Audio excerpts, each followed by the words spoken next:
சரிகமபா மேடையில பவித்ரா அவங்க கணவர நெனச்சு பயங்கரமா கதறி அழுது, ஒட்டுமொத்த சரிகமபா மேடையையும் சோகத்துல முழுக வச்சிருக்காங்க.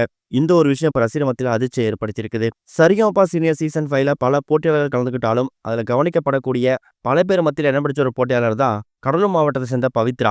இவங்களோட கணவர் இறந்து போன விஷயத்தையும், இவங்க குடும்ப பின்னணிய பத்தியும் பல இடங்கள்ல சரிகமபா மேடையில பவித்ரா ஷேர் பண்ணியிருக்காங்க. ஆனா இந்த வாரம் அது ஒரு உச்சத்துக்கு போயிருக்கு அப்படின்னே சொல்லலாம். காரணம் என்னன்னா, இந்த வாரம் டெடிகேஷன் ரவுண்ட் அப்படிங்கிற பேர்ல ஒரு சாங்க பாடி, அந்த சாங்க மத்தவங்களுக்கு டெடிகேட் பண்ணணும். அது ஃபேமிலி மெம்பர்ஸா இருக்கலாம், தன்னோட ஃபிரெண்ட்ஸா இருக்கலாம். அது அவங்க விருப்பம் தான். அந்த வகையில ஒருத்தவங்களும் ஒரு சாங்க பாடி டெடிகேட் பண்ணாங்க. அப்படி இருக்கும்போது பவித்ரா தன்னோட இறந்து போயிருக்கக்கூடிய கணவருக்காக தக் லைஃப் படத்துல இருந்து "அஞ்சு வண்ண பூவே" அப்படிங்கிற பாட்ட பாடி, அந்த பாட்ட தான் டெடிகேட் பண்ணியிருக்காங்க. டெடிகேட் பண்ணது மட்டும் இல்லாம அவங்க என்ன சொல்லியிருக்காங்கன்னா, எல்லாரும் கண்ணுக்கு தெரிஞ்ச ஒரு ஆளுக்காக தான் அவங்க பாடுற பாட்ட வந்து டெடிகேட் பண்ணுவாங்க.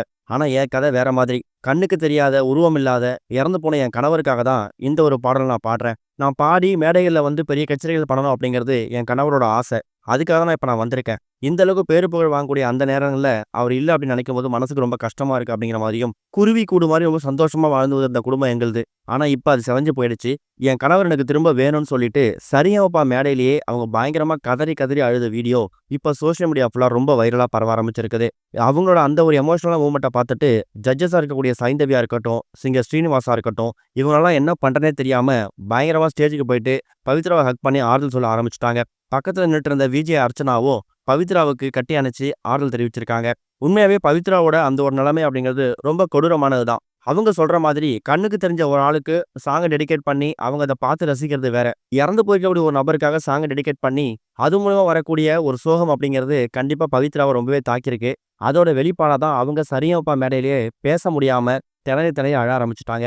இவங்க டைட்டில வின் பண்றாங்களோ இல்லையோ, அவங்களோட பாடல் மூலியமா எக்கச்சக்கமான மனச வென்றிருக்காங்க அப்படிங்கிறத மட்டும் நம்ம உறுதியா சொல்ல முடியும். இது ஒரு பக்கம் இருக்க, விஜய் தேவரகொண்டா படத்துல, அதுவும் கிங்டம் படத்துல சூர்யா அவர்கள் ஒரு முக்கியமான கெஸ்ட் ரோல் பண்ண போறதா தகவல் ஒண்ணு வெளிவந்திருக்குது. நடிகை விஜய் தேவரகொண்டா நடிப்புல கிங்டம் திரைப்படம் வரப்போற ஜூலை 31ஆம் தேதி நாளை தான் ரிலீஸ் ஆக போதாம். சென்னையில இந்த படத்துக்கான ப்ரமோஷன் நிகழ்ச்சி நடந்திருக்குது. அதுல சூர்யாவுக்கு விஜய் தேவரகொண்டா நன்றி தெரிவிச்சிருக்காரு. இந்த படத்துக்கான கதை வந்து ஆந்திரா, சென்னை, இலங்கைன்னு சொல்லி பல இடங்கள் நடக்குதாம். கதை கேட்கும்போதே தமிழ், தெலுங்குன்னு சொல்லி 2 மொழியில் ரிலீஸ் பண்ணணும் அப்படிங்கிற மாதிரி முடிவு பண்ணிட்டாங்களாம். கிங்டம் பட ரிலீஸ்ல சூர்யா சார் டப்பிங் கொடுத்தா சரியா இருக்குங்கிற மாரி டைரக்டர் சொல்லியிருக்காரு.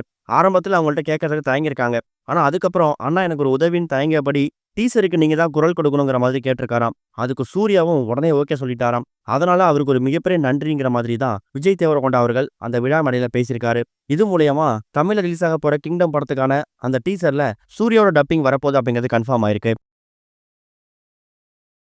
இதுவரைக்கும் கனெக்டிங் டிவிக்கு சப்ஸ்கிரைப் பண்ணனா மறக்காம சப்ஸ்கிரைப் பண்ணிக்கங்க. உடனடி அப்டேட்ஸ் பெறுவதற்கு நோட்டிஃபிகேஷன் பெல்லையும் கிளிக் பண்ணிக்கங்க.